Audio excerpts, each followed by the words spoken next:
2024년 8월 4일 주일 오전 예배 마태복음 21장 23절에서 27절의 말씀입니다. 우리 구주 예수 그리스도의 사랑을 받는 성도 여러분, 어떤 사람이 지금까지와 다른 말을 한다든지 지금까지 가르친 배움의 가르침과 또 학설과 다른 말을 한다든지 자신들보다도 더 탁월한 말을 하면 사람들은 이렇게 말하곤 합니다. 저 사람은 뭐 하는 사람이야? 저 사람은 어디 출신이야? 어떤 사람들은 또 역시 서울 사람들은 다르네, 또는 고학력의 사람은 다르네 하면서 역시 박사는 다르네 라고 말합니다. 그 사람이 어떤 자격을 가졌는지를 묻는 것입니다. 무슨 자격으로? 그래서 그 자격을 어떤 학벌이나 지위로 그렇게 따지곤 합니다. 또 그가 어떤 회사에서 근무하는 그런 전문적인 것인가 이런 것을 따지기도 합니다.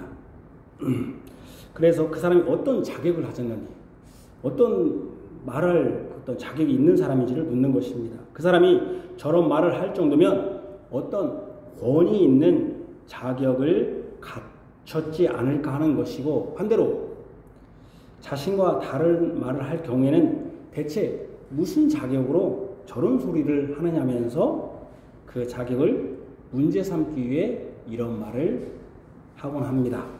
특별히 전문 직종에 종사하는 사람일수록 그 직을 수행함에 있어서 자격을 논하는 것은 그가 수행하는 일의 전문성과 함께 권위와도 직결되는 것입니다. 그 사람이 수행하는 직분의 권위는 적법한 기관의 공식적 공인에 의한 자격이 부여받았을 때 가지는 것입니다. 그러므로 그 사람의 직분의 자격과 그 직분의 권위는 비례한다고 할 것입니다. 예수님도 그 당시에 종교 지도자들로부터 예수님이 행하시는 일에 자격이 있는 사람인가를 이 예수님이 무슨 권위로 그런 일을 하시는가라고 따지는 일이 오늘 본문에서 벌어지고 있는 일입니다. 그러니까 예수님이 오늘 뭐라고 물었습니까? 21절에 보면은 무슨 권위로 이런 일을 하느냐, 누가 이 권위를 주었느냐라고 하는 것은 그가 그런 일을 할 수 있는, 그런 가르침을 할 수 있는 자격이 있는가, 이런 걸 따지는 것입니다. 그래서 저는 오늘 본문으로 다음과 같은 제목과 내용으로 설교하고자 합니다. 예수님의 원수들이 예수님의 권위에 도전했으나 오히려 그들의 실상만 드러냈다. 예수님의 권위를 묻는 핵심, 예수님의 원수들의 실체가 드러남, 세례요한을 언급하심으로 원수들에 대한 심판이 임박했음을 드러내신다. 첫 번째로 예수님께서 성전에 들어가셔서 여기 가르치셨다고 했습니다. 우리는 그 가르치신 내용의 전부는 알 수 없습니다. 그러나 분명히 드러난 두 사건, 즉 매매하는 자들을 쫓아내신 것과 무화과 나무가 말라 죽은 것을 이 산이 들려 바다에 던져지리라 하신 가르침은 이스라엘 백성들에게 스캔들이라 할 수 있습니다. 충격적 사건이라는 것입니다. 이스라엘의 종교의 중심은 하나님께 제사하는 것이고, 특별히 그 중에서도 이 유월절, 지금 유월절 제사잖아요. 유월절 제사는 모든 제사의 중심이면서 처음 시작되는 출발점과 같은 제사이며 종교 행사입니다. 거기다 이것은 모든 유대인이라면 예루살렘 성전에 모여 제사하는 최대의 이스라엘 명절이자 종교 의식입니다.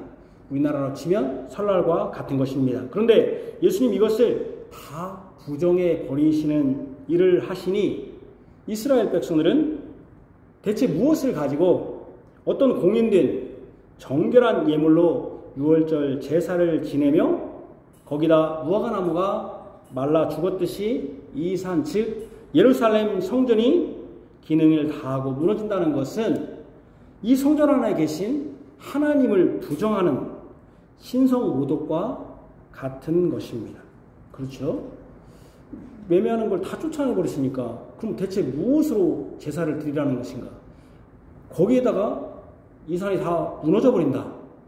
산이 바다로 들어가 버린다고 하면은 대체 그 안에 있는 하나님, 성전에 하나님이 계신데 지성소, 지극히 거룩한 곳에 하나님이 계신데 그럼 하나님은 어떻게 되는 것인가? 이런 신성모독과 같은 것이 그것을 예수라는 자가 지금 하고 있는 것입니다. 나중에 예수님을 이스라엘 백성들이 죽여야 한다고 할 때 죄목으로 든 것이 몇 가지가 있는데 뭐냐 하나가 이 사람은 성전을 헐고 3일에 짓는 자라고 하지 않았습니까? 성전을 헐고 3일에 짓는다. 그러니까 성전이 헐린다는 것은 이스라엘 백성들에게 제2의 바벨론이 갔을 때 성전이 헐렸으니까 같은 것이고 바벨론 포로와 같은 것이고 그것은 이스라엘 백성들에게는 제2의 저주와 심판인데 그것을 예수라는 사람이 서슴지 않고 가르치니 얼마나 놀랍고 충격적인 일이겠습니까? 이것이 진실로 스캔들입니다. 예수님의 이런 가르침과 행동에 대해서 가장 진정하고 단속하고 통제해야 할 사람들은 바로 이스라엘의 종교 당국자들, 즉 종교 지도자들입니다. 지금까지 그들이 유지하고 전수하던 유대주의 종교와는 전혀 다른 소리를 내는 사람을 테스트하는 거죠. 하고 그 사람을 단속하는 것은 유대 종교를 유지하고 전수하는 사람들에게는 가장 중요한 일 중에 하나입니다. 그러죠? 아까 말한 것처럼 전혀 다른 얘기를 하는 사람들은 지금까지 이 종교를 유지했던 사람들에 볼 때 위협적이면서도 어떻게 테스트를 해봐야 되는, 검증해봐야 되는 일을 하는 것이 유대 종교주의자들입니다. 이 시대에도 누군가 지금까지 가르친 내용과 다른 말씀을 가르치고 행동하면 그 사람이 어떤 자인지 검증하지 않습니까? 이것은 어느 종교단체에나 있는 당연한 수순입니다. 그러므로 예수의 사상이나 행동을 검증하는 것이 반드시 필요합니다. 지금까지야 종교주의자들이 지방에서 가르치는 예수를 간간히 접해서 확실히 검증하거나 그 사람에 대해서 판단을 유보해도 되겠다 할 수도 있고 또 예수라는 사람이 그들 종교에 그렇게 위협이 되지 않겠다 해서 가만히 조용히 주시하는 정도였을 수 있습니다. 왜냐하면 아직은 지방에서 그냥 이렇게 하는 사람이니까 아직 중심 예루살렘에 오지 않았기 때문에 그것도 뭐 위협적일 것도 있지만 뭐 그렇게 주시하는 정도 이 정도일 수 있었다는 것이죠. 그도 그럴 것이 예수님과 몇 번의 그 쟁점, 그러니까 논쟁점이 있었습니다. 다툴 만한 여지가 있는 논쟁이 있었는데 예를 들면 안식일에 뭘 먹어서 안식일을 범하면서 본인이 안식일의 주인은 인자라고 했다고 해도 이렇게 이제 논쟁이 됐어요. 안식일을 범한다는 것 자체가 문제인데 또 안식일의 주인은 나다, 인자다라고 하는 것이 논쟁이 됐다 해도 구약 다니엘이 예언한 인자를 예수로 해석하지 않으면 유대 종교주의자들에게는 별 문제 없는 내용입니다만은 어쨌든 안식일을 범했다 해서 한바탕 소란을 낼 정도는 되는 정도입니다. 뭐 또 중풍병자를 고치면서 자기가 죄를 사한다고 했는데 그때도 인자가 죄를 사하는 권능이 있다고 할 때 그들이 바리새인들이 바로 이 사람이 신을 모독한다, 신성 모독한다라고 한 적이 있습니다.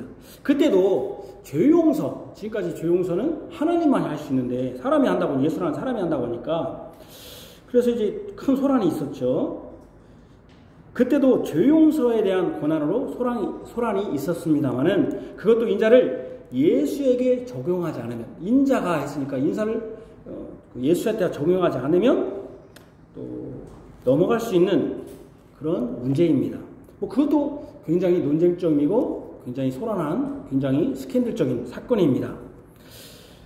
물론 안식일 문제에 대해서는 유대 종교 지도자들에게는 아주 예민했습니다. 율법과 관련되기 때문에. 그래서 예수를 어떻게 죽일까 의논할 정도로 심각하긴 했습니다. 마태복음 12장에 있는 내용이죠. 어떻게 죽일까? 그때부터 이제 얘기를 했죠. 그렇다고 그것을 바로 실행에 옮길 정도는 아니었습니다.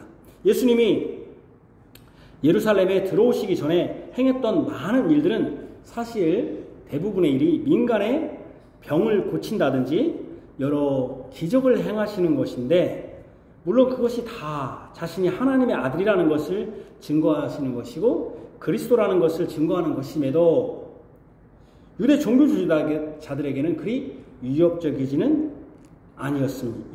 것은 아니었습니다. 지금처럼 의료 체계나 또 교원 임용이 잘 갖춰지지 않은 시대에 민간에서 병을 고치고 대중들을 조금 똑똑한 사람이 가르치는 것은 얼마든지 허용 범위 안에 있는 대중들도 인정하는 정도였습니다.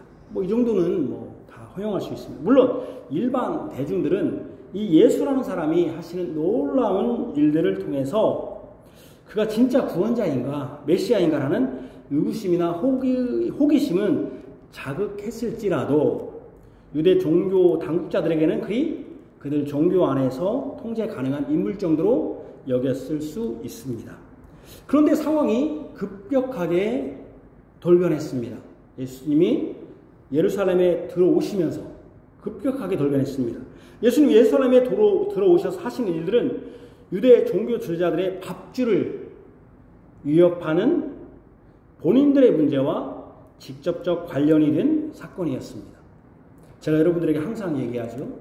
교회도 하나님 말씀 전에도 자기와 관련 없는 얘기는 듣지 않는다. 그냥 좋은 얘기다. 그냥 교양, 종교, 목사님이 하는 좋은 얘기, 잘 들어가는 좋은 얘기. 근데 자기와 관련되면 욱하죠. 자기와 관련되면. 그러니까 요즘은 자기와 관련돼서 죄에 대해서 얘기를 안 치요. 가정에 무슨 문제가 있다? 여러분 잘못입니다. 여러분 죄 때문에 옵니다. 그런 소리 안 치요. 왜 당신이 뭘 한다고? 이런 소리 하죠. 그러니까, 근데 이게 이제 유대 종교지도자들한테는 자신들의 문제가 된 거죠. 예루살렘 성전에 딱 들어와서 예수님이 하시는 일이 자신들과 직접적 관련. 악한 사람들은 항상 하나님 말씀을 삼자적으로 들어요. 근데 어쨌든 하여튼 유대 종교지도자들한테는 자신의 밥줄을 일단 위협한 현실적으로 본인들의 문제와 직접적 관련이 된 사건이었습니다.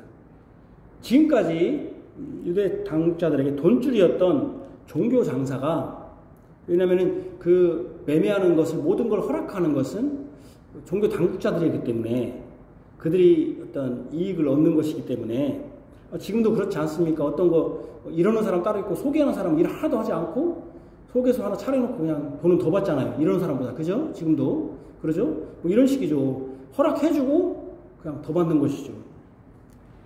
이 종교 장사라고 할 수 있는 이 예수라는 이 종교 장사가 이 예수라는 인물 때문에 현실적으로 방해를 받게 되었고, 거기에 대해서 아예 성전 자체를 없애버리는 것은, 성전 자체가 없어져버린다라는 것은 유대 종교 지도자들은 자신들의 영업장을 폐쇄시키는 것 같은 것입니다. 영업장. 자신들이 지금 제사장인데 성전이 없으면 제사할 곳이 없잖아요. 영업장을 폐쇄하는 거잖아요. 그러니까 자기 영업 행위, 또 영업장을 다 폐쇄하는 현실적으로 먼저. 첫 번째는 그게 문제고. 먼저는 직접적으로 자신들의 밥줄과 연결이 되고 자신들이 지금까지의 이 종교 지도자들로서의 위상이나 가르침이 완전 무효화되는 위기인 것이죠. 그죠? 교회가 예를 들면 무너지면 목사님이 이제 가르칠 장소가 없고 목사님이 어떻게 활동할 데가 없잖아요. 목사의 지위가 완전히 없어지는 거 아니겠어요? 맞으면 교회가 없어져 버리면. 그러니까 이제 자기들의 위상, 또 자기들의 가르침, 어디 할 데가 없는 거잖아요, 완전히. 그러니까 완전히 이제 자기들의 그런 지위가 완전히 무효화되는 위기인 것입니다. 성전이 없어지면 성전을 통해서 먹고 살고 성전에서 제사하는 제사장이나 대제사장이 필요 없게 되고 그것은 자신들의 위상, 또 직업 자체가 위협을 받는 것이 되기 때문입니다. 거기다가 이게 이제 현실적인 문제이기도 하고 또 하나 이제 가장 큰 문제, 이스라엘 백성들의 가장 큰 문제는 거기다가 이 유대 종교 지도자들이 지금까지 수천 년 동안 유지를 해왔던 종교 전통, 사상이 하루아침에 무효화시켜버리는 거죠. 지금까지 이렇게 우리 유대교는 이렇게 해야 된다라고 가르친 사람들이 그들인데 그들이 지금 가르친 것이 완전히 무효화되는 거예요. 지금까지 그들은 성전 중심으로 가르치고 성전에 예배해야 된다. 그리고 정결한 것을 예배해야 된다고 가르쳤는데 예수라는 사람이 그거를 다 무너뜨려버리면 뭐가 됩니까? 왜 예수님하고 바리새인들이 가장 다퉜겠습니까? 바리새인들이 지금까지 종교를 형성했단 말이에요. 지금까지 가르쳤단 말이에요. 그죠? 이렇게 한다 가르쳤는데 예수라는 사람이 이거 아니다 하고 싹 허버리면 그들이 지금까지 가르쳤던 유대 종교, 사상, 그래서 예수를 급기야는 어떻게 되는 겁니까? 제거하는 방법을 쓰는 거죠. 그래야 종교가 유지되니까. 그러니까 이게 수천 년 동안 지금까지 가르쳤어요. 종교 전통, 사상. 그것이 하루아침에 이제 예수라는 자가 와서 무효화시켜버린다면은 누가 가장 위협을 느끼겠습니까? 그러니까 지금 여러분 이걸 봐야 돼요. 예수라는 성전에 왔을 때 그 예수님과 이 종교 지도자들 간의 격한 영적 투쟁. 이 투쟁을 봐야 돼요, 투쟁. 두 집단이 지금 싸우는 거죠. 그죠? 이건 하나의 뭡니까? 하나님 나라와 세상 나라가 싸우는 것이고, 또 뭐가 싸우는 겁니까? 여자의 후손과 뱀의 후손이 싸우는, 이게 지금 가장 치열한 지금 격전장에 와 있는 거예요. 이때가 지금 이걸 봐야 돼요. 다음 주에도 제가 또 설교하겠지만, 지금 여기서 이걸 봐야지, 무슨 우리가 여기서 예수님처럼 기도해야 된다는 무슨 예수님처럼 십자가를 같이 옆에서 들어줘야 된다는 그런. 지금 여러분 이 전쟁의 가장 지금 클라이막스가 뭐예요? 뱀의 후손과 여자의 후손. 하나님 나라, 세상 나라의 가장 클라이막스가 어디냐면은 예수님을 제거해야 된다는. 이 지금 클라이막스에 와 있어요. 지금 절정을 향해서. 그 절정에 가 있다는 것은 두 집단. 이 하나님 나라, 세상 나라, 여자의 후손과 뱀의 후손, 예수님과 현실적으로는 종교 지도자들의 이 전쟁, 가장 큰 전쟁이죠. 이게 지금 여기에 와 있단 말이에요. 그러니까 이제 유대 종교 지도자들에게 현실적인 것은 자기의 밥줄이지만 가장 근본적인 것은 뭡니까? 자신들의, 그건 현실적인 거지만 가장 핵심은 그것은 그 사람 죽을 수 있어요. 나 밥도 떨어도 괜찮은데 지금까지 유지했던 유대 종교가 완전히 무효화되고 완전히 허상으로 드러나게 됐을 때, 그러면 대체 이렇게 됐을 때 이스라엘이라는 이 유대인들은 어떻게 될 것인가라고 하는, 이게 예수라는 자가 이게 지금 이렇게 가르치고 있을 때 어떻게 될 것인가라고 하는, 이렇게 되는 것이죠. 그래서 바로 지금까지 이 종교를 형성하도록 지도했던 종교자들, 가장 위협을 느끼는 사람이 누구냐 할 때, 이렇게 된다면 가장 위협을 느끼는 사람이 누구냐면 바로 지금까지 이 종교를 형성하도록 지도했던 종교 지도자들인 것입니다. 지금까지 유대민족을 자신들의 가르침으로 정체성을 유지시키고 유대 종교를 유지, 관리, 전수했는데 이것이 이 예수라는 사람에 의해서 하루아침에 사라질 위기에 놓인 것입니다. 하루아침에. 그러니까 이 유대인들이 가르쳤던 유대 종교는 예수님 때는 뭐예요? 열매가 없는 무화과나무야.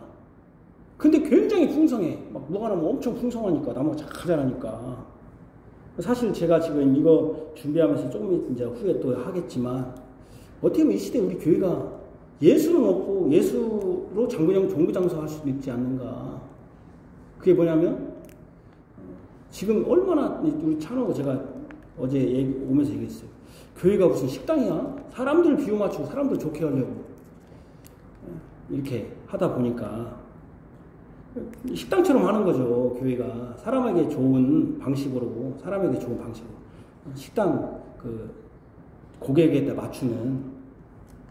그러니까 이제 어쨌든지 간에 이렇게 이제 하여튼 유지 관리했던 이 예수, 그 종교 지도자들에게 이 예수라는 자는 아주 위험한 인물이죠. 그래서 이 예수라는 사람에 의해서 하루아침에 사라질 위기에 놓인 것입니다.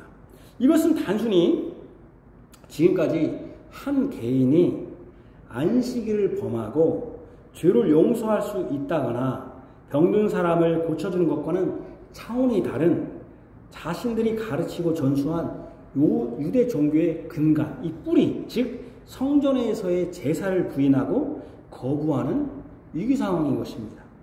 이런 상황에서 이 위기를 타개할 가장 지혜로운 방법은 예수를 위협하든지 또 예수를 회유하든지 꼬시는 거죠. 우리 편으로 만드는 거죠. 그래서 자신의 편으로 만드는 것입니다. 하나는 제거하든지 또는 회유해서 내 편을 만드든지. 그런데 예수는 그럴 가능성이 없어 보입니다. 뭔가 회유하려면 정치 세력이 이르든지 자기 신의 편이 있어서 무엇인가 주고받는 것이 있어야 하는데, 예수라는 사람은 제자들이 있긴 하지만 무엇인가 이 추구를 위한 집단이 아니라는 것이 자명합니다. 그러면 위협하는 것밖에 없습니다. 위협해서 못하게 하는 거죠.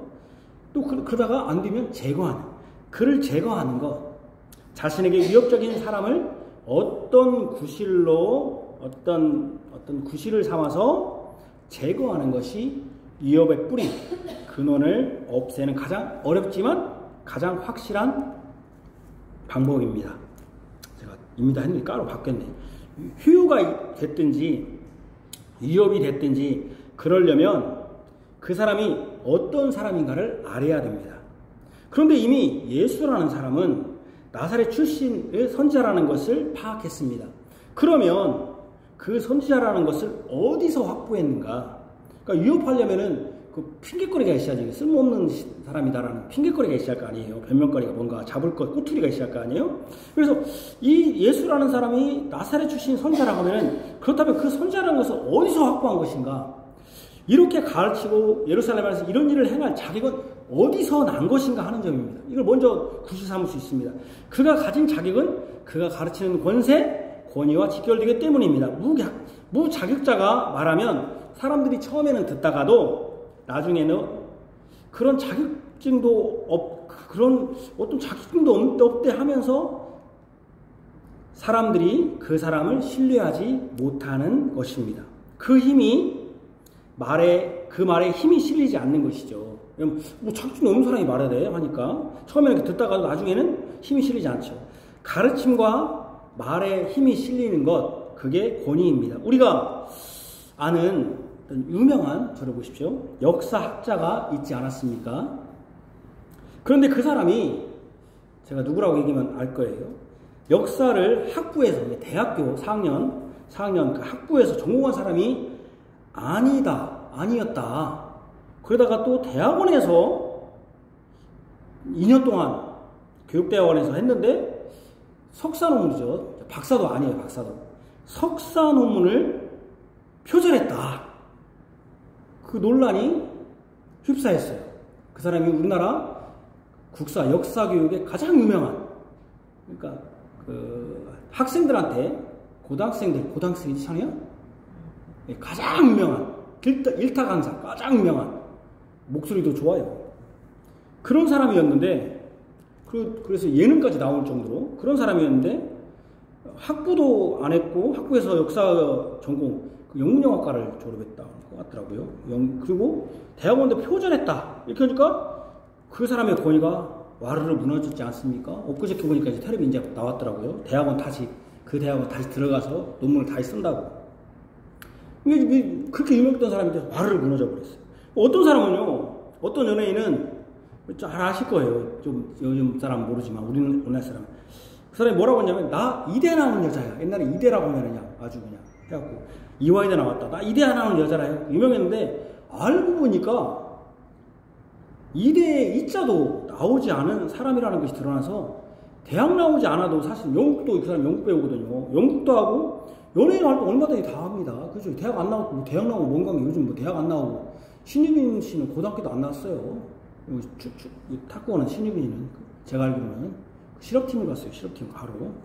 뭐 대학 나오든 안 나오든 뭐 탁구 뭐 스포츠하고 또 연예인 하는데 뭐 문제 없잖아요. 근데 이분이 이대 나온 여자를 해갖고 지식 수준도 있다고 해갖고 했는데, 옛날에는 막 지금은 그렇지 않습니다만은 학벌 컴플렉스가 우리가 많았잖아요. 그래가지고 그것이 이제 거짓말로 탄로나 버렸어요. 안 나왔구나. 그래서 그 거짓말로 그 사람은 모든 말을 믿을 수 없다는 식으로 되어서, 그 유명한 연예인, 그 영국 배우였는데 강제 연예계 은퇴 정도의 곤욕을 치렀지 않습니까? 그러니까 어떤 위치에 올라가는 사람이라면 그와 같은 격에 맞는 자격을 갖춰야 하고, 그것이 그 사람의 말과 행동에 권위가 서는 것입니다. 그러므로 예수라는 사람의 말이 진정성이 있고 그가 가르침이 믿을 만한 권위가 있는 것인가를 판별하는 방법은 무슨 권위로 이런 일을 하느냐는 것입니다. 이 말은 다른 말로 무슨 자격으로 이런 말을 하느냐 하는 것이고, 누가 그 자격과 권위를 주었냐는 것과 직결되는 것입니다. 우선 권위라는 단어를 제가 권위 계속 하고 있으니까, 권위가 뭔가 사전적 의미는 다른 사람을 통솔하여 이끄는 힘, 특정 분야에서 뛰어나다고 인정을 받고 영향을 끼치신 능력입니다. 권위란 그러니까 특정 분야에서 다른 사람을 통솔하고 이끌 수 있다고 인정받고 영향을 끼칠 수 있는 능력, 힘입니다. 물론 이 권위는 스스로 가질 수 있어요. 스스로. 그러잖아요. 어떤 사람은 공부 안 하고 스스로 갈 수 있죠. 그러나 이스라엘 백성을 이끄는 선지자의 자격은 다릅니다. 그가 선지자가 되었든지 제사장이 되었든지 하나님으로부터 그 자격을 인정받아야 합니다. 그렇지 않으면 그는 사형에 처하게 됩니다. 신명기 18장 20절을 보시면 만일 어떤 선지자가 내가 전하라고 명령하지 아니한 말을 제 마음대로 내 이름을 전하든지 내 이름으로 전하든지 다른 신들의 이름으로 말하면 그 선지자는 죽임을 당하리라고 했습니다. 그리고 그 하나님으로부터 그 자격을 인정받았다는 것을 공인해주는 사람이 이 당시에는 누구냐면 사내들인 공회의 회원인 바리새인과 서기관들, 사두개인들, 장로들이었습니다. 그러니까 권위를 저도 이제 목사가 되려면 어디서 자격증을 어디 하잖아요. 여러분도 무슨 공무원이 되면은 국가에서 기하면 그 공무원 국가에서 자격을 인정해 주잖아요. 그죠? 학생도 내가 학생이라는 것은 내가 학생이 되는 게 아니잖아요. 어떤 기관에서 교육부에서 인가를 내야 하잖아요. 그러니까 여기도 그 권위를 누가 인정해 주냐면 사내들이 공의회에서 했단 말이에요. 모든 이스라엘 종교의 공의는 사내들은 공의회에서 되는 것입니다. 그러니까 예수라는 사람이 선지자가 되었든지 제사장이 되었든지 왜 제사장이라고 하면은 그가 성전이 없어지고 성전 제사를 부인했으니 자신 스스로 새로운 성전과 제사를 만들 제사장이라는 식으로 이렇게 할 수가 있으니까 여하튼 선지자가 됐든 제사장이 됐든 공인된 자격을 부여받아야 하는 것입니다. 거기다 예루살렘을 왕으로 들어오셨으니까 예수님은 그리스도로 왕, 제사장, 선지자로 일하는 것이 아니겠습니까? 그러면은 이걸 누가 줬냐? 왕, 선지자, 제사장이 그리스도라는 것 누가 줬냐? 그러니 종교주자들은 그의 권위에 대해서 그의 자격에 대해서 문제 삼지 않을 수 없었던 것입니다. 자신들이 만든 종교에 위협을 주니 더욱더 이 문제는 심각한 고려 대상이었던 것입니다. 그래서 예수님께 이런 식으로 물은 것입니다. 어떻게 물었냐면은 예수께 성전에 들어가 가르치시되 대제사장도와 백성의 장로들이 나와 이르되 내가 무슨 권위로 이런 일을 하느냐 하면서 두 번째가 중요해요. 또 누가가 중요해요. 누가라고 말하면 우리는 준 적 없어 이 말이거든요. 이 권위를 주었느냐?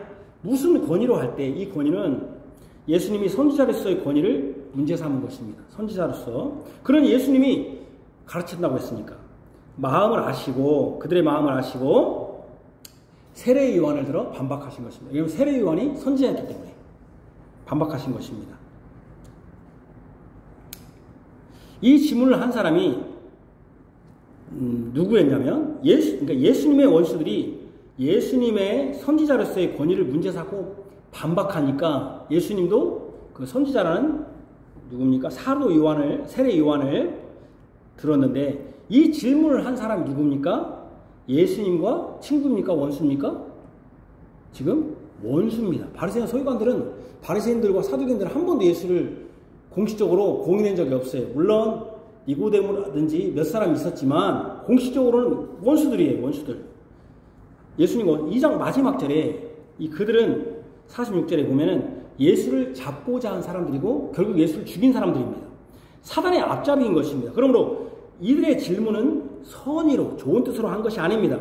예수님께 덫을 놓아 걸려들게 해서 예수님이 자격이 없는 거짓 선지자라는 것을 드러내고자 한 것입니다.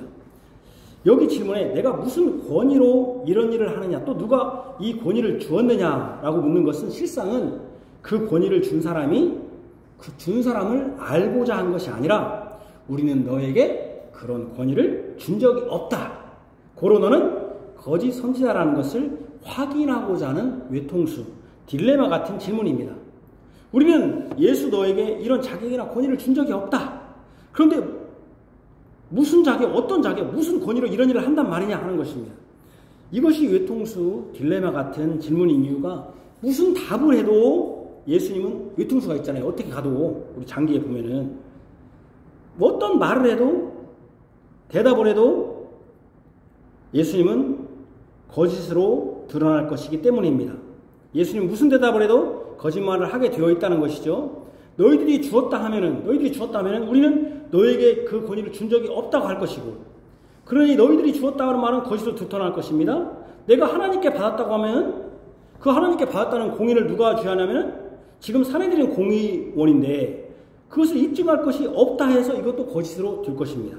결국 스스로 권위를 취한 것이 되는 것입니다. 이것은 사형에 해당하는 것입니다. 그러니 무슨 대답을 해도 거짓으로 드러나는 것입니다. 아주 못된 심보를 가진 것이죠. 그러니까 목사에게 또 어떤 사람들에게 그렇게 질문하는 사람들이 있어요. 시험하려고. 목사가 어떻게 하려나. 대부분 목사에게 질문하는 사람들은 대부분 자기 답을 갖고 있어요. 그러고서는 목사가 자기 답을 하면은 목사님 말씀 너무 감사하다고. 자기가 똑같은 말 해주면 감사하다고. 자기하고 좀 다른 얘기하면은 기분 나빠해요. 그래서 저는 별로 이렇게 질문하는 걸 그렇게 좋아하지 않아. 질문하는 거 좋긴 하지만 답을 갖고 오는 그 친구들이 있어. 꼭 보면은. 어쨌든 이 외통수예요. 하여튼 아주 못된 심보예요. 질문자가 대답하는 자를 코나로 몰아 그를 사형에 처하든지 겁을 주어 더 이상 이 일을 못하게 하고 사람들로 하여금 그가 거짓말을 하는 사람이라고 해서 더 이상 따르지 못하게 하는 고도로 계산된 질문인 것이죠. 거짓말장이라는 것을 드러내려고 아주 고도로 계산된 질문입니다. 이 질문의 핵심은 사내들은 공유인 우리의 권위를 우리들이 권위를 줄 수 있는 사람인데 우리에게 권위를 부여받지 못한 사람은 다 거짓 선지자이다. 이것입니다. 참 선지자는 우리가 공인한 선지자만이 참 선지자다. 이게 지금 이 질문의 핵심이에요. 예수 당신이 선지자라고 하더라도 우리가 그 권위를 주지 않았다. 그러니 당신은 참 선지자일 수 없다. 그 자격과 권위는 우리에게서 나온 것이다. 이게 핵심이, 이 질문의 핵심은. 그러니까 당신은 거짓 선지자이다. 이 말입니다. 이것이 이 질문 근저에 있는 핵심 내용이에요. 그럼 제가 여러분들 질문할게요. 그러면 예수님은 왜 많고 많은 선지자 중에 왜 세례 요한을 선지자 예로 이걸로 반발했을까요? 찬이야? 많고 많은 선지자 중에 왜 예수님이 세례 요한은 어떻게 되느냐? 왜 세례 요한을 반박했을까요? 세례 요한을 들을까요? 자, 여기. 세례 요한으로부터 세례를 받았기 때문에. 세례 요한은 세례를 받았기 때문에. 지금 제 질문을 지금까지 뭐라고 했어요? 이 질문의 핵심이 뭐라고 했죠? 지금 이 바리새인들이나 이 사람들이 종교지도자들이 예수님께 질문한 핵심의 근저가 뭐다? 이 권위를 어디서 받았냐? 받았다. 그 말은 뭔 말이냐면 나에게 받지 않은 사람은 다 뭐다? 거의 선지자이다라는 게 핵심이라고 했잖아요.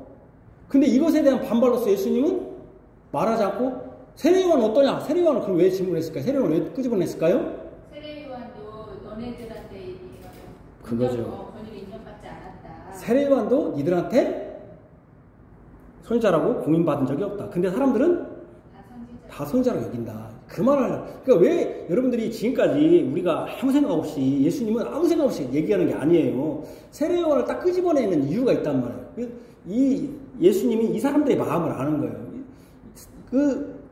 지금 이 사람들의 질문의 근저는 너는 거짓 선지자다. 왜 거짓 선지자다? 누가 이 권위를 주냐? 나는 근데 그 누가는 누구를 말하는 거야? 나한테 권위 받아야 되는데 나한테 자격증을 받아야 돼. 그렇죠? 이 말은 뭔 말이냐면은 내가 공무원 생활을 하려면 누구한테 권위 받아야 돼 자격증을? 정부로부터 받아야 돼. 그죠? 근데 안 받은 사람을 얘기 있다 하면 얘기가 되잖아요. 그죠?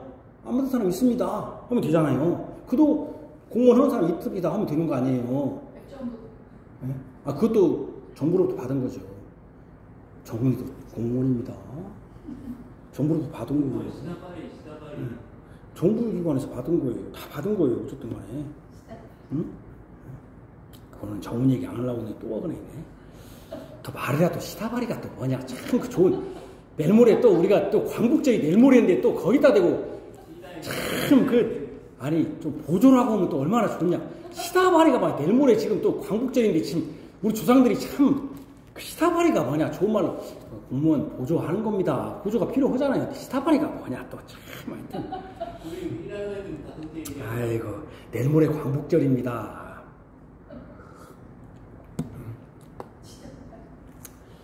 그러니까 이 질문의 핵심은 그거예요. 이 질문을 물어보는 핵심은.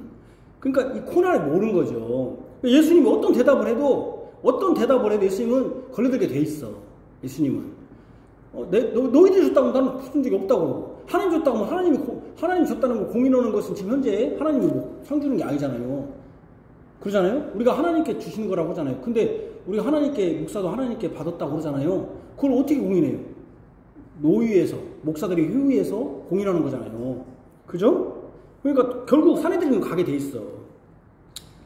그래서 여러분, 그러니까 이 말의 근점, 그걸 이제 봐야 돼요.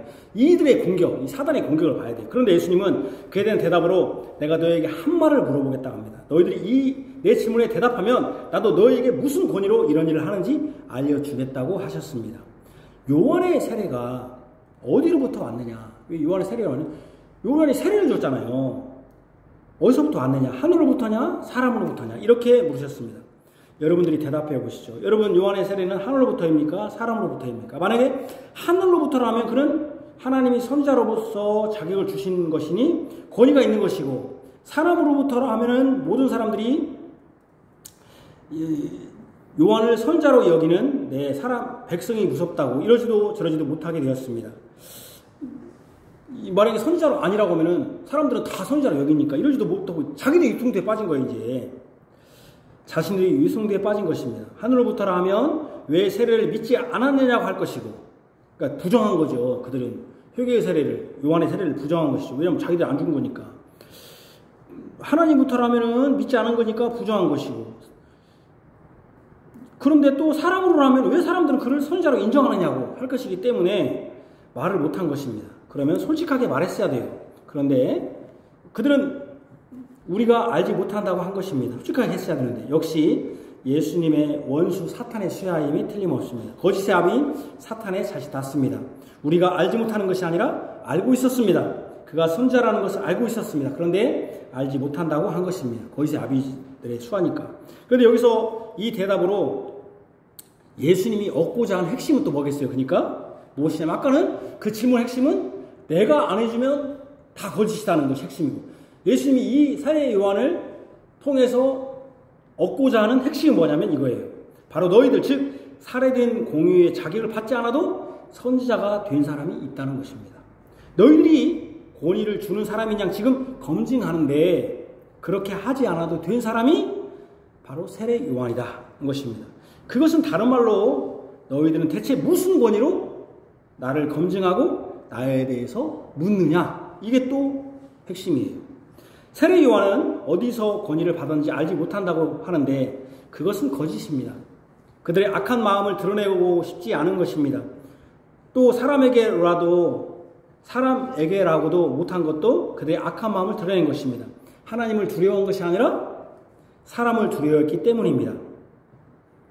그들은 참으로 악하고 거짓된 사단의 자녀들이요 졸개들임이 분명합니다. 실제로 세례 요한은 누가 불렀습니까? 그러면 하나님께서 그를 선지자로 부른 것입니다. 이것이 누가복음의 기록입니다. 누가복음 1장 76절을 보겠습니다. 이 아이여, 내가 지극히 높으신 이의 선지자라 일컬음을 받고 주 앞에 앞서가서 그 길을 준비하며, 제가 지금 준비라는 단어 몇 번 나왔죠? 갓난아기 아이들을 준비했다. 그렇죠? 그 예수님을 히브리서 4장에 준비했다 그랬잖아요? 그렇죠? 준비했다. 여기서 이렇게 준비했다. 그 준비했다는 말이 뭐라고 했습니까? 미리 정하시고 준비한 것이 온전하다. 네, 그랬잖아요? 준비했다. 그러니까 하나님이 준비했다는 거죠. 준비하여 주의 앞에서 주의 백성에게 그 죄사함으로 말미암아 구원을 알게 하리니. 진실로 세례 요한은 하나님께서 선지자로 세운 사람입니다. 이는 이미 태중에서 작정된 자들입니다. 누가복음 1장 16, 17절에 보면은 이스라엘 자손을 주 곧 그들의 하나님께로 많이 돌아오게 하겠음이라. 그가 또 엘리야의 심령과 능력으로 주 앞에서 먼저 나와서 아버지의 마음을 자식에게 거스르는 자를 의인의 슬기에 돌아오게 하고 주를 위하여 세운 백성을 여기 준비하게 하리라. 그죠? 근데 그는 어떤 심정으로 하냐면 엘리야의 심정과 능력으로. 이게 중요해요. 이 세례 요한은 사내들인 공의가 선지자 자격을 준 사람도 아니고 사람들이 투표나 인기로 선지자가 된 사람도 아닙니다. 그는 하나님이 태중에 이미 선지자로서 예수님 앞에서 그를 증거하기 위해서 준비한 사람이었습니다. 그는 진실로 광야에 외치는 소리였습니다. 아직 진정한 하나님 나라인 가나안에 들어가지 못한 이스라엘 백성이 마치 구약의 광야에 있는 것처럼 아직 광야에서 외치는 자로서 오실 참된 메시아, 그분이 오셔서 진정한 하나님 나라, 온전한 가나안을 가져오실 것을 준비하도록 하는 것, 그것이 바로 죄를 회개하는 것이라는 것을 먼저 가르치고, 그렇지 않으면 심판을 받는다는 것을 예수님 오시기 전에 전하는 선지자로서 하나님께서 부른 것입니다. 이것이 바로 뭐냐면은 엘리야의 심령과 능력입니다. 엘리야의 심령과 능력이 뭐냐면은, 엘리야는 어떤 심령이냐, 이스라엘이 하나님께 패역한 데에서 돌아서서 다시 하나님께만 경배하도록 하는 그런 심령을 가지고 있었어요. 엘리야의 심정이. 그런데 또 엘리야의 능력이 있었어요. 어떤 능력이냐면, 이것에 돌아오지 않고 그를 배반한 아합 집에 내렸잖아요. 심판을. 아합 집에 심판을 내린. 그러니까 뭡니까? 엘리야는 두 가지를, 하나는 회개해야 된다. 또 하나는 뭐예요? 또 하나는 뭐예요? 심판하는. 이 두 가지를 가지고 예수님이 오시기 전에 하나님의 선자로 받은 자였다는 거예요. 즉 세례 요한은 회개와 심판을 겸하여 전한 선자라고 할 것입니다. 예수님이 오시기 전에 회개하라고 선포함과 아울러 회개하지 않으면 심판을 받는다는 것을 선포한 것이 누구냐면 세례 요한이고, 그것을 구약했던 사람이 뭐냐면 엘리야라는 거예요. 엘리야. 이것이 마태복음 3장 6절에서 12절의 말씀입니다. 그러니까 엘리야 때 엘리야가 긴박한 그 심판을 선고했잖아요. 예수님이 오시기 전에 긴박한. 제가 길지만 읽겠습니다. 자기들의 죄를 자박하고 요단강에서 그에게 세례를 받더니 요한이 많은 바리새인들과 사두개인들이 세례 베푸는 대로 오는 것을 보고 이르되, 독사의 자식들아, 누가 너희를 가르쳐 임박한 진노를 피하라 하더냐. 그러므로 회개에 합당한 열매를 맺고 속으로 아브라함이 우리 조상이라고 생각하지 말라. 내가 너에게 이르노니 하나님이 능히 이 돌들로도 아브라함의 자손이 되게 하시리라. 이미 도끼가 나무 뿌리에 놓였으니 좋은 열매를 맺지 아니한 나무마다 찍혀 불에 던져지리니, 나는 회개하기 위하여 물로 세례를 베풀거니와 내 뒤에 오시는 이는 나보다 능력이 많으시니 나는 그의 신을 들기도 감당하지 못하겠노라. 그는 성령과 불로 너희에게 세례를 베푸실 것이요 손에 키를 들고 자기의 타작마당을 정하게 하사 알곡은 모아 곡간에 들이고 축전에는 꺼지지 않는 불에 태우시리라. 예수님이 세례 요한을 거명하신 것, 이게 중요해요. 왜 또 세례 요한을 거명하셨냐? 아까 하나는 뭐 했어요? 선지자 자격을 받지 않아도, 너희들한테 받지 않아도 선지자인 사람이 있었다는 것도 있지만, 또 하나는 세례 요한을 거명하신 이유가 있다는 거예요. 여기에 엘리야의 심정이라는 거예요. 그 심령과 능력이라는 거예요. 세례 요한을 거명하신 것은 바리새인과 서기관들에게 충격적입니다. 왜 그러면 세례 요한이 그들을 뭐라고 표현했냐면 독사의 자식들이라고 한 사람이 바로 세례 요한이기 때문입니다. 그 사람을 독사의 자식들이라고 했는데 그 사람을 예를 든 게 얼마나 기분 나쁘겠어요. 지금 예수라는 자가. 그리고서 또 뭐라고 하냐면은 그는 능히 이 돌들로도 아브라함 자손이 되게 한다고 함으로써 지금까지 이 히브리인들이 가지고 있는 자존심, 히브리인의 선민, 하나님이 택한 바였다는 우월성을 완전히 짓밟은 사람이 누구냐면 세례 요한이에요. 근데 예수님이 세례 요한을 가지고 자기를 지금 거기다 거명하시어요. 얼마나 열받겠어요? 거기다가요, 세례 요한 자신 뒤에 오시는 분은 어떻게 오냐면은, 나는 비록 그래도 나는 니들 그도 물로써 회개하라고 지금 너 전해. 그 내 뒤에 오시는 분은 어떻게 하냐면은 도끼를 가지고 오는 나무꾼 같다. 나무 뿌리가 그 도끼를 놓았다. 여러분, 우리가 그 앞에 바로 뭐가 나왔습니까? 무화과가 어디서부터 말라 비틀어졌어요? 어디서부터 말라 죽었어요? 그래, 뿌리. 여기 또 나오잖아요. 뿌리. 도끼가 어디에 나와 있다? 이게 우연이 아니단 말이에요. 그러니까 예수님이 도끼가 어디에 나와 있다? 지금 나무 뿌리에 누워 있다. 누워 있으면 여러분 나무 뿌리에 누워 있다. 그럼 이제 누가 오면 되는 거예요? 도끼를 잡아갖고 뽑을 사람만 있으면 되는 거 아니에요? 그 누구라는 거예요? 세례 요한이. 내 뒤에 오시는 분이다. 그 세례 요한이 지금 바리새인들한테 볼 때 세례 요한이 자기를 독사의 자식들이라고 했는데 거기다가 돌들로, 아니 아브라함 후손이 이스라엘이 돌이 된다는 게 말이 돼? 근데다 뭐라고 하냐면 내 뒤에 오시는 분은 도끼가 있는데 나무뿌리에 있다. 나무뿌리에 누워있다는 거지. 나무뿌리 털라 사람만 오면 되잖아. 이게 정말로, 그러니까 여러분, 무화과나무가 어디서 말라 들어있어요. 나무 뿌리, 지금 여기 안 써있지만, 나무 뿌리에 있었잖아요. 이게 우연이 아니다. 다 예수님 지금 딱 생각하시고 지금 얘기하는 거예요. 그걸 지금 우리가 그냥 옛날에 설교 들을 때는 아무 생각 없이 그냥 예수 믿고 구원받고 전도하시고, 맨날 목사님들 설교하는 맨날 기도하세요. 맨날 전도하세요. 응? 무슨 예수님의 십자가만 생각하세요. 뭐 예수님 십자가 생각한다고 뭐 변화가 돼요, 여러분들이? 그러니까 나무 뿌리에 놓았다. 나무 뿌리에 놓았다는 건 뭐예요? 심판한다는 거죠. 아까 이게 뭐가 있다는 거예요. 이제 엘리야가, 세례 요한이 엘리야의 심령과 엘리야의 능력이 있는데 엘리야의 심령은 이제 끝났다. 누가 했어? 그걸 엘리야의 심령은 세례 요한 자신이 했고, 이제 뭐만 남았어? 내 뒤에 오시는 분. 예루살렘에 엘리야의 능력만 있다. 엘리야의 능력이 뭐예요? 9째 때려부신 거 아니에요. 이들 이제 죽는다. 그죠? 바로 이스라엘 종교의 근간을 형성한 무리들이 이 바리새인과 서기관들을 위시한 사내들이 공의를 두고 하는 말일 수 있습니다.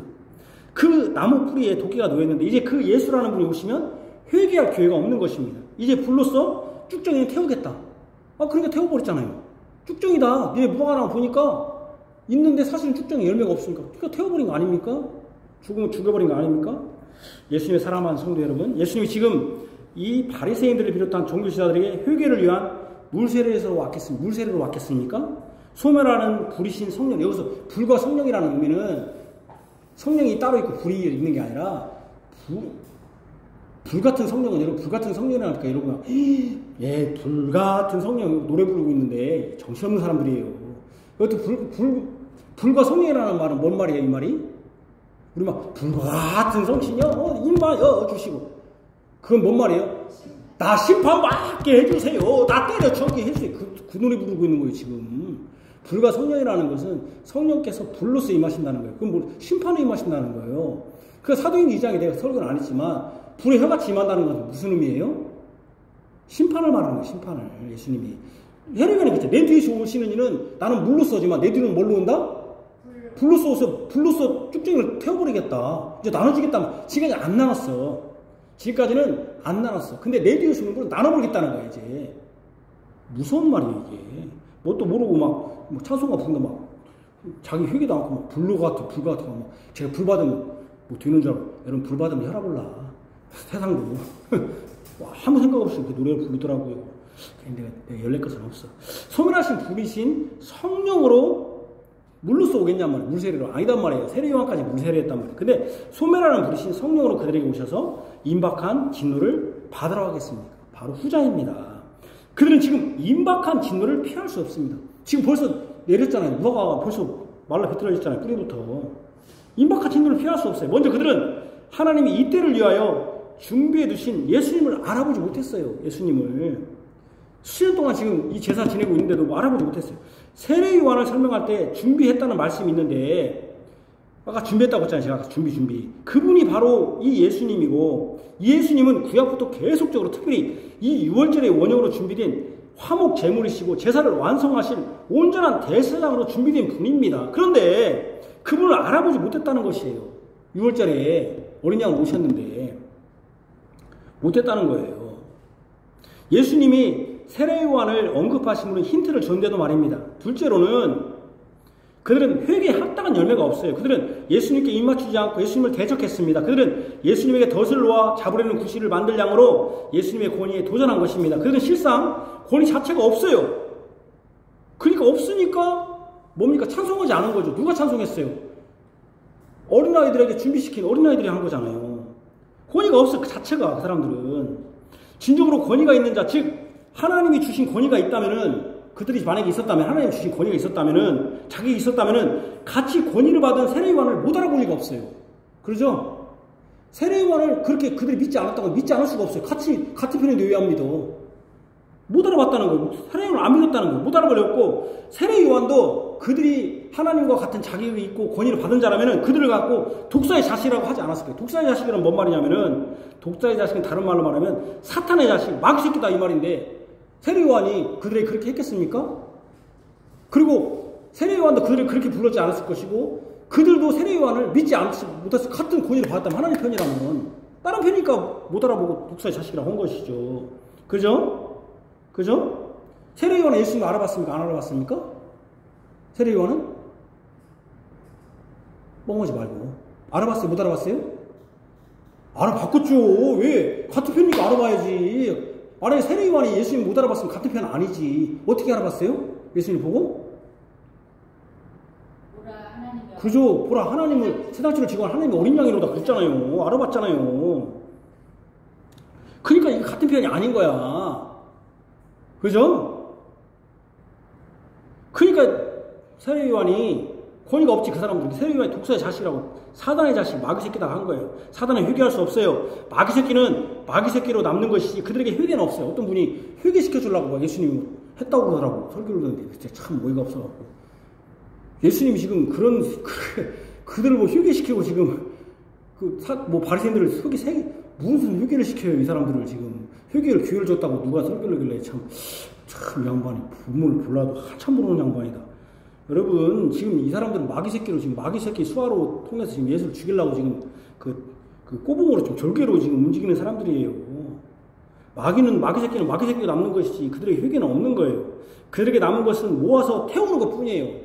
아까 모아서 태운다고 했잖아요. 진노밖에 없어요. 그런데도 그들은 지금 종교 장사를 하고 자신들이 권위를 다 주는 듯이 행하고 있습니다. 예수님은 세례요한을 통해서 종교 지도자들이 근본적 질문의 핵심, 즉 우리가 권위를 주지 않으면 어떤 자도 권위가 될 수 없고 선지자가 될 수 없다는 그 물음에 너희들이 권위를 주지 않아도 권위자가 될 수 있고 선지자가 될 수 있다는 것을 세례요한을 통해서 증명해 보여주심으로써 그들이 하나님께 속한 자가 아니라 뭐에 속했다? 사탄에게 속한 자들인 것을 명명백백하게 드러내신 것입니다. 그러니까 여러분, 이게 설교예요, 설교. 설교는 여러분 맨 예수 믿고 잘 되십시오, 회개하십시오.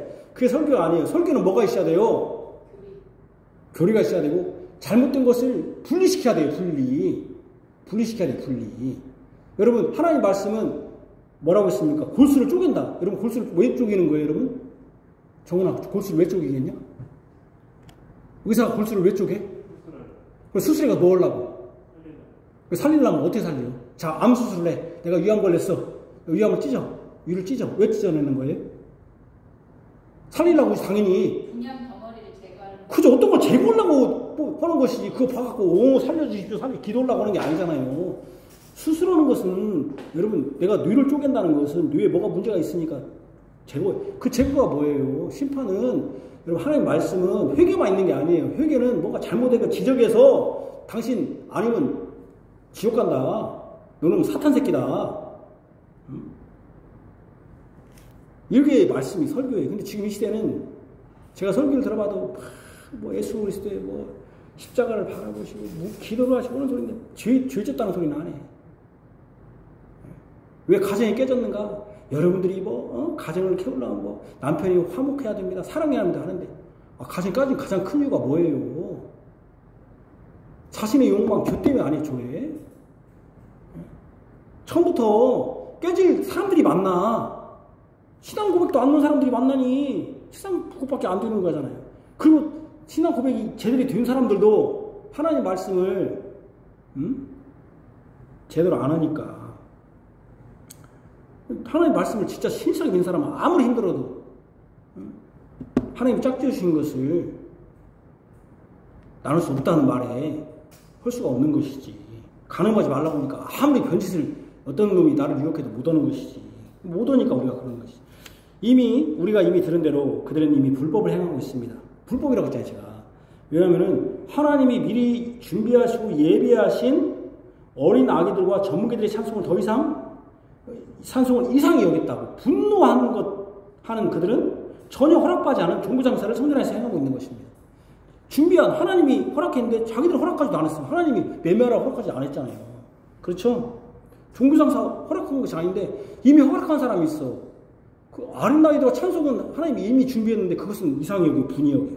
그들이야말로 강도입니다. 왜 강도입니까? 제가 종교장사만 했다고 장소가 아니라 사람의 마음을 속여서 사람을 하나님께로 이끄는 게 아니에요. 하나님께로 이끌었으면 예수를 보고 알았을 거란 말이에요. 그런데 자신의 뱃속을 채우는 도구로 삼고 종교를 자기 뱃속 채우는 도구로 삼은 것입니다. 진정 그들이 하나님께 부른 자들이고 하나님이 그들에게 이 권세와 권위를 주셨다면 세례 요한이 선지자로서 받은 사명, 즉 내 뒤에 오실 일을 준비하는 그분을 믿지 않을 수 없어요. 세례 요한은 예수님을 보자 세상죄를 지고 하는 하나님의 어린 양으로 했거늘 이들은 예수님을 찾고자 한 것입니다. 세례 요한이 마음을 돌이켜 자신 뒤에 오실 분에게 사람들을 이끌기 위해 회개의 세례를 베푸는데 이들은 회개하지 않고 예수님께로 나오지도 믿지도 않은 것입니다. 그런 이들은 임박한 진노를 받아야 합니다. 이들이 지금까지 형성한 거짓 강도의 소굴이 된 성전은 무너지고 없어져야 함이 당연한 것이고 그들이 지금 불법으로 자행하고 있는 종교장사도 다 쫓아내야 하는 것입니다. 그들은 불법을 행하는 자들입니다. 그들에게 권위를 주신 분은 하나님도 예수님도 아닙니다. 오직 불법을 행하는 자, 바로 사탄에게 속한 자들입니다. 사탄의 자녀가 회개하는 거 봤습니까? 회개하면 애초부터 사탄에 속한 것이 아닙니다. 절대로 사탄은 회개하지 않습니다. 그들은 진실로 세례 요한이 독사의 자식들아 누가 너희를 임박한 진노를 피하게 하더냐라는 이 말씀을 이제 예수님 앞에서 분명히 하게 예수님께서 드러낸 것뿐입니다. 자신이 독사의 자식이라는 것을 드러낸 것이고 이제 예수님 앞에서 불로 임하신 성령님으로 말미암아 심판을 받아야 함을 드러낸 것뿐입니다. 예수를 사랑을 받는 성도 여러분, 예수님은 종교 지도자들에게 그들의 권위를 찾고자 하지 않았습니다. 그렇다고 예수님이 종교 지도자들에게 나도 너희에게 무슨 권위로 이런 말을 하는지 말하지 않겠다고 해서 그분이 권위가 없는 것이 아닙니다. 예수님은 그들의 속마음을 아신 것입니다. 그분은 그들이 예수님께 덫을 놓아서 어떤 식으로 대답하든 잡기 위한 꼬투리로 삼을 것임을 아셨기 때문에 말씀하지 않은 것뿐입니다. 그러나 우리는 알고 있습니다. 예수님은 진실로 사람에게로부터 그가 권위를 받은 것이 아닙니다. 그럼 누구에게 받았습니까? 예수님은? 그분은 사람을 의지하고 의탁한 분이 아닙니다. 요한복음 2장 23절 25절을 보겠습니다. 6월절에 예수님이 2장의 이 바로 앞절에 성령을 나 내가 4일 만에 세우리라 하신 다음에 이 말씀을 바로 하셔요. 6월절에 예수께서 예루살렘에 계시니 많은 사람이 그의 행하시는 표적을 보고 그의 이름을 믿었으니 예수는 그의 몸을 그들에게 의탁하지 아니하였으니 이는 친히 모든 사람을 아시며 또 사람에 대하여 누구의 증언도 받으실 필요가 없었으니 이는 그가 친히 사람의 속에 있는 것을 아셨습니다. 예수님은 사람에게 그의 몸, 바로 교회인데 이는 교회가 사람의 수에 의존해서 자신의 몸을 평가하는 것을 경계하는 내용입니다만은 그의 몸을 의탁하거나 누구의 증언도 받으실 필요가 없었습니다. 사람들이 예수님을 선지자로 부른다고 해서 그것으로 그분은 권위를 찾으려 하지도 자신의 존재의 자격을 찾으려 하지도 않았습니다. 제가 이 말씀 하면서 좀 부끄럽더라고요. 우리는 우리의 목사의 자격을 또 우리 교회의 그 권위의 자격을 뭘로 보하는 거예요? 사람이 얼마나 크냐, 얼마나 큰 교회 목회를 하냐, 얼마나 큰 교회 다니냐 이걸로 지금 권위 두잖아요. 예수님은 그런 데 권위를 두지 않았어요. 자신의 존재의 자격을 찾으려고 하지 않았어요. 사람들이 얼마나 나를 증언하냐, 얼마나 나를 의탁하냐, 의지하냐로 자기의 자격을, 권위를 찾으려고 하지 않았어요. 진실로 예수님의 권위는 사람으로부터 온 것이 아닙니다. 사랑을 받는 성도 여러분, 진실로 그분이 선지자가 된 것은 사람으로 된 것이 아닐 뿐더러 세례 요한처럼 태중, 뱃속에서 된 것도 아닙니다. 그분은 만세전에, 세상을 지기 전에 이미 우리를 구속하시기로 하나님과 언약하셨습니다. 예수님은 만세전에 그의 택한 자들을 구원하시기 위해서 이 땅에 오실 분으로 특별히 중보자로 오실 것으로 하나님과 언약하셨습니다. 이것을 우리는 구속의 언약이라고 부릅니다. 진정으로 이것은 성부 하나님과 성자 하나님이 예수께서 맺은 언약입니다. 진실로 예수님은 우리의 대상이며 영원한 사도이십니다. 이것을 예수님은 산에 오르셔서 변화하실 때 더욱 분명한 형상으로 보여주셨습니다. 마태복음 17장 5절입니다. 제가 읽겠습니다. 말할 때 호련히 빛난 구름이 그들을 덮으며 구름 속에서 소리가 나서 이르시되 이는 내 사랑하는 아들이요 내 기뻐하는 자니 너희는 그의 말을 들으라. 그의 말을 들으라. 선지자니까 그의 말을 듣는 것이죠. 그의 말을 들으라. 내 사랑하는 아들, 내 기뻐하는 자니. 여러분, 하나님이 영원한 존재였다면 그의 아들도 영원한 존재이신 게 아니겠습니까? 영원한 존재이신 것이죠. 너희는 그의 말을 들으라. 영원한 존재이신 분이 이미 선지자였던 것입니다. 예수님이 이 땅에 계시면서 변화되어 모세와 엘리야와 함께 하신 영원하신 분입니다. 동시대 사람이 아닌데 예수님이 모세와 엘리야와 얘기했단 말이에요. 그러면 그분은 영원하신 분이에요. 그분 말을 들어야 합니다. 예수님만이 유일하시고 온전하시고 영원하신 하나님께로부터 권위를 부여받은 참된 선지자입니다. 진정으로 종교 지도자들이 예수님께 속한 자라면 예수님의 말씀을 들었어야 합니다. 그러죠? 예수님에게 속한 자라면 예수의 말을 들었어야 됩니다. 그 증거로 예수님이 오시기 전에 예수님을 증거한 세례 요한을 믿었어야 됩니다. 근데 예수님이 아까 뭐라고 했습니까? 그들이 믿지 않는다고 했잖아요. 믿었어야 됩니다. 그러죠? 그러나 그들은 예수님께 속한 자가 아니에요. 그러니 예수의 말을 듣지 않았습니다. 진정 그들은 예수를 대적하는 원수로서 사단에게 속한 자들입니다. 우리는 지금 참된 선지자이시고 하나님으로부터 권위를 받으신 예수님의 말씀을 듣습니다. 지금 듣습니다. 우리 예수님의 말씀을. 그에게 속한 그의 양들은 목자이신 주님의 음성을 알고 그 음성을 듣습니다. 우리는 그래서 뭐라고 했습니까? 그의 양이라고 했습니다. 그의 양은 목자의 말을 들어야 됩니다. 양은 그 음성을 듣고 가만히 자신의 서 있는 자가 아니라 자신의 있는 곳에 서 있는 자가 아니라 목자가 하라는 대로 하는 자입니다. 우리는 참된 선지자이신 예수님의 말씀을 듣습니다. 지금 말씀을 듣고 있습니다. 들은 자가 그분이 하라고 하시는 대로 행해야 합니다. 이게 언약의 책임과 의무입니다.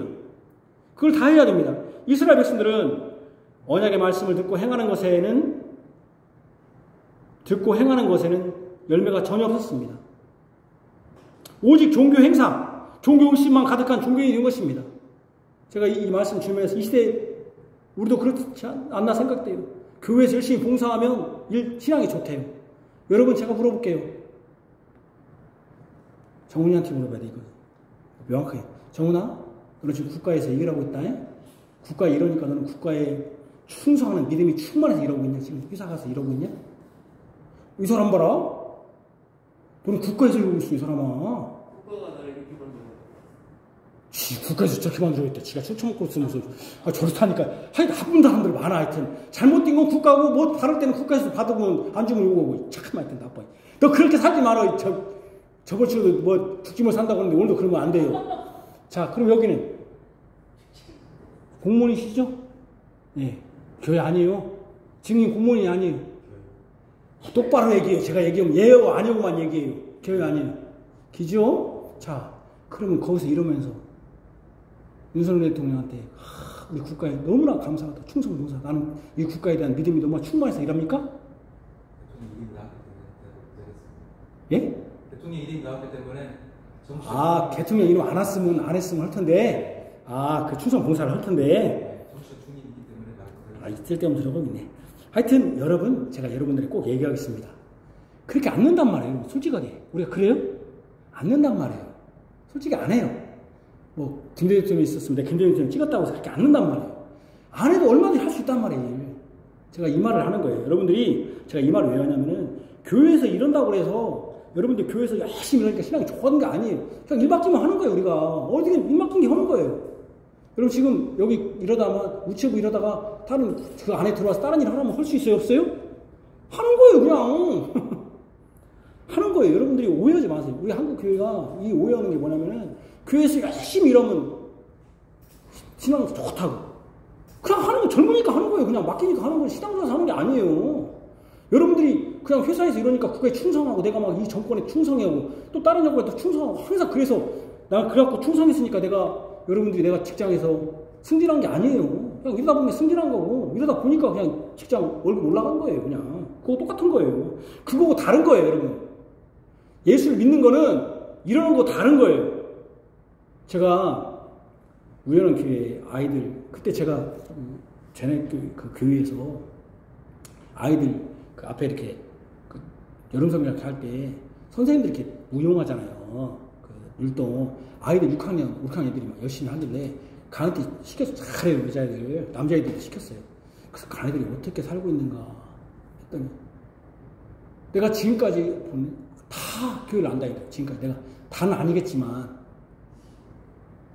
내가 알아본 애들 중에는 다 안다니. 그냥 가서 그렇게 한 거예요. 어렸을 때 그렇게 한 거예요. 그냥 그게 뭐 신앙하고 관련이 없는 거예요. 우리가 그 신앙이라고 지금 포장하고 있지만 그러니까 여러분 종교 의식 종교 한다고 해서 열매하고는 아무 관련이 없어요. 열매는 뭐냐면은 진짜 아까 대통령 얘기 나왔지만 내가 이 나라를 위해서 나는 진짜 나는 국가를 위해서 열심히 일한다. 나는 가족을 위해서 아닌가 이 국가를 위해서 일한다. 여러분들이 국가를 위해서 이러지 않을 거예요. 가족을 위해서 이러고 나의 삶을 위해서 이러지. 그죠? 교회도 마찬가지예요. 교회도 하나님을 위해서 않고 내가 천국 가기 위해서 이럴 수 있는 것이고 내가 이게 보람됨이죠. 다른 사람들이 나한테 열심히 한다고 하니까 집사 직분도 주고 장도 세우고 인정해 주잖아요. 목사도 세워주고. 그죠? 그렇게 할 수 있는 거예요. 그냥. 그렇게 하면 안 된다는 거예요. 어쨌든 여러분 이스라엘 백성은 언약의 말씀을 듣고 행하는 것에 열매가 전혀 없었습니다. 오직 종교행사, 종교의식만 가득한 종교인이 된 것입니다. 이것이 우리에게도 경고입니다. 이게 우리의 경고예요. 교회 안에 있다고 해서 그것도 개혁교회 안에 설교를 들었다고 해서 물론 개혁교회 안에 교회 안에 있다고 하면은 우리가 구원받을 수 있는 증거는 굉장히 많습니다. 그리스도와 연합해 있겠다는 증거가 있기 때문에. 그러나 그것 자체만으로 구원받았다고 단정할 수 없는 시대에 살고 있어요. 우리가. 왜? 옛날에는 교회 다니는 사람하고 교회 안 다니는 사람은 구별이 확실했어요. 옛날에는.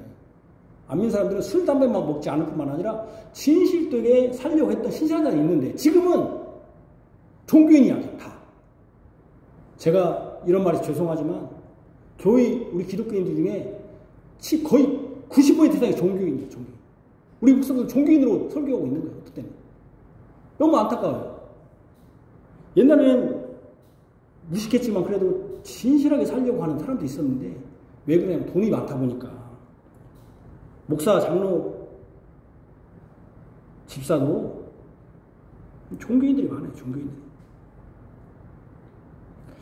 개혁교회, 그것도 개혁교회 안에 설교를 들었다고 해서 그가 구원을 받았다고 단정할 수 없는 시대에 살고 있어요. 안타까워요. 들은 말씀으로 행함으로 열매를 맺어야 합니다. 물론 우리는 바른 말씀을 듣는 영광을 얻었습니다. 우리는 영광입니다. 바른 말씀을 듣는 이 말씀을 듣고 그러나 그 영광은 이스라엘과 같은 영광이 되어서는 안 됩니다. 이스라엘은 얼마나 하나님과 직접 받았지 않습니까? 그들은 하나님의 선택된 백성, 선택된 땅, 그리고 히브리어 헬라어라는 원문의 성경을 자유자들이 읽고 쓰는 자들이고 말할 수 있는 자들이었는데도 그들은 독사의 자식이라고 들었습니다. 구원을 받지 못했습니다. 이것이 우리의 경고입니다. 진짜 경고입니다. 무서운 우리의 경고입니다. 예수님은 회개만을 위한 설교를 하신 것이 아닙니다. 사람들은 설교가 설득을 잘하면 좋은 설교라고 하고 은혜로운 설교라고 합니다. 그런 점에서 예수님의 설교는 뭐라고 평가할 수 있을까요? 참으로 설득력이 있었을까요? 모든 사람을 얻고자 한 설교였을까요? 진실로 예수님은 하나님으로부터 권위를 받으셨기 때문에 사람을 의지하거나 의탁하거나 사람들의 증언을 필요로 하지 않았습니다. 오직 그는 그의 보내신 자 성부 하나님의 뜻을 전하고 증언하셨습니다. 그것에는 하나님 임박한 심판도 포함됩니다. 예수님은 예루살렘 성에서 임박한 진노를 가르치셨습니다. 참된 선지자로서 예수님의 말씀의 가르침이 실패라고 말할 수 있겠습니까? 그가 바리새인들을 유시한 종교자들을 잘 설득하고 감동적으로 은혜로운 설교를 했다면 자신의 편으로 만들어 죽음을 보지 않았을지도 모릅니다. 그러나 예수님은 그런 설교를 하지 않았습니다. 예루살렘 성 안에서 예수님 임박한 진노를 설교하시면서 또한 구원받을 자들을 또한 부르셨습니다. 이 시대도 주님의 말씀이 선포질 때 듣지 않고 들어도 행하지 않는 자들은 열매가 없을 것입니다. 그들은 결국 스스로 자신들이 선한 목자이신 예수님께 속한 예수님의 양이 아니라 사탄의 자식이라는 것을 증거하는 것입니다. 우리는 참된 선지자이신 예수님의 말씀을 받았고 지금 들었습니다. 이제 돌이켜 회개하고 회개에 합당한 열매를 맺어야 합니다. 진정으로 입만 무성한 무화과나무 같은 종교심과 종교 행사에 심취하여 자신이 마치 구원받듯이 반드시 행하면 안 됩니다. 우리는 말씀을 듣기를 원해야 하고 찬송하기를 원해야 하고 선을 행하기를 원해야 하며 죄를 미워하고 죄를 회개하고 진정으로 성령을 열매를 맺는 삶을 살아야 합니다. 참으로 때가 지금 악합니다. 성경 보면 때가 악하다. 때가 악하다. 그러니까 여러분 종교심이 많은 사람이 아니라 하나님의 말씀을 항상 사모하고 말씀을 듣는 자리에 있기를 원하고 하나님을 또 그 찬송하기를 원하고 그래서 찬송한다고 했잖아요. 가서. 그리고 하나님께 항상 구하면서 내가 진실로 내 죄를 회개하면서 돌이키는 거죠. 돌이키고 내가 진실로 구별된 삶 성령의 열매를 맺는 삶을 살아야 한다는 거예요. 때가 악하기 때문에. 때가 악하기 때문에. 지혜롭게 행해야 돼요. 우리는. 어리석은 자가 되어서는 안 돼요. 시간 낭비해서는 안 돼요. 우리에게 얼마만큼의 시간이 남아있는지 알지 못합니다. 우리가 아는 것은 지금 여기 말씀이 있고 선한 성자이신 예수님이 있고 예수님에 따르는 백성이 여기에 있다는 것입니다. 우리가 예수님의 사랑을 받은 성도로서 주님의 권위를 인정하고 그분의 말씀을 듣고 행하여 주님이 주시는 참된 평안과 기쁨과 행복 가운데 사시기를 바랍니다. 참된 열매를 내시기를 바랍니다. 아멘. 기도하겠습니다. 하나님 아버지, 주께서 권위를, 자격을 의심하고 그것으로서 예수님을 깎아내리고 거짓으로 드러내기를 원하는 자들에게 그들이 사탄에게 속한 자이며 그들이 악한 자인 것을 드러내셨습니다. 그러면서 세례 요한을 인용하심으로써 임박한 진노를 그들에게 선포했습니다. 정말로 임박합니다. 그런데도 그들은 예수님이 십자가에 죽으시고 사단과 싸우는 임박한 이 때를 회개할 것인데 회개하지 않고 오히려 자신이 사탄에 속한 자라는 것을 드러내고 있는 이런 현실 가운데 주여, 종교심만 무성하고 종교 행사만 무성한, 그래서 6월절인데 진정한 6월절 어린 양이신, 진정한 6월절의 대예수 양이신 예수님을 알아보지 못하는 이런 비극적인 현실 앞에 놓여져 있었습니다. 우리는 어떻습니까? 예수님이 오신다는, 재림의 때가 가깝다는, 말세 지말에 산다는, 말세다 라고 말하면서 우리는 진정으로 우리 자신을 살피고 우리가 우리의 죄를 회개하고 우리가 말씀을 더 읽기를 원하고 말씀을 듣기를 원하고 말씀을 행하기를 원하고 성령으로 지배받기를 원하고 죄를 미워하고 증오하고 죄를 돌이키기를 원합니까? 말만 예수님이 가까울 때가 됐다, 말세다라고 하면서 진정으로 우리가 그런 삶을 살고 있습니까? 때가 악합니다. 예수를 믿지 않아도 행복하게 살 수 있다는 길이 많다는 걸 가르쳐주고 교회마저도 예수는 행복의 비결이다, 예수가 목적이 되는 것이 아니라 나를 위한 수단이 되고 있고, 교회도 마치 예수님은 자기의 몸을 사람의 증언과 사람의 의탁하지 않았는데도 자신의 존재를 사람의 수와 교회 건물로서 자신의 존재를, 가치를 평가받으려고 하는 이런 사람들이 너무나 많고, 교회가 식당마냥 교인들의 비율을 맞춰주는 찬송과 기도와 설교들이 증거되고 있습니다. 그러면서 자기들이 굉장히 행복하고 즐거움이, 나는 하나님 나라 다 들어갔다는 식으로 생각하는 이런 무리들이 많습니다. 그러나 성경은 분명히 말합니다. 돈을 사랑하고 사랑이 없고 여러 가지 말세의 징조들을 말씀하고 있습니다. 진정으로 우리의 신앙의 선진들은 비록 가난했을지라도 세상과 구별되는 삶을 살고 그들과 다른 삶을 살기를, 그래서 이 땅을 순례자의 삶이라고 했고 나그네의 삶이라고 했고 이 땅은 잠시 지나가는 안개 같은 삶이라고 하면서 이 땅을 바라보는 것이 아니라 예수 그리스도의 오심을 바라고 예수 그리스도의 다시 오심과 그곳에서 예수 그리스도와 영원히 살 것을 사모했는데, 우리는 마치 구원파처럼 나는 구원이 다 보장받았다, 이제 내 마음대로 살아도 된다고 하는 이런 안일한 생각으로 우리가 살고 있지 않는가 하는, 예수님이 불과 성령으로 임하신다고 하는 이것이 우리에게 오늘 이 말씀으로 경고가 되고 두려움이 됩니다. 주님, 우리가 이 시간을 무엇으로 사용하고 있는지, 우리 학생들은 공부하는 때 너무나 공부에 지쳐서 그게 삶을 살고 성경을 전혀 읽지 못하고, 우리들은 공부하지 않지만 우리의 물질로 다른 여가 생활하고 여러 가지로 분주하게 살고 있습니다. 말씀을 듣는 이것에 감격이 없습니다. 하나님께 찬송하는 것에 감격이 없고 하나님께 기도하는 것에 기쁨이 없고, 다른 대화는 그렇게 많이 하면서도 우리가 하나님께 기도하지 못합니다. 다른 유행가 그렇게 부르고 들으면서도 하나님을 찬송하지 않습니다. 다른 인터넷 검색 그렇게 많이 하면서도 하나님의 말씀은 듣지 않고 있고, 하나님의 말씀은 유튜브를 보면서 다른 것은 다 들으면서 하나님의 말씀을 듣지 않고 하나님의 성경을 읽지도 않는 우리들, 그러면서 말세라고 하고 그러면서 재림한다고 하고 있는 우리들, 우리가 혹시 이 바리새인들이 아닙니까? 도끼가 지금 나무에 뿌리 내리고 있습니다. 하나님, 우리 회개하게 하여 주시고 뉘우치게 하시고 합당한 회개에 합당한 열매 맺어 주님께 기쁨이 되게 하여 주옵소서. 우리 자신을 살피게 하여 주옵소서. 우리 교회를 살피게 하여 주옵소서. 예수님 이름으로 기도합니다. 아멘.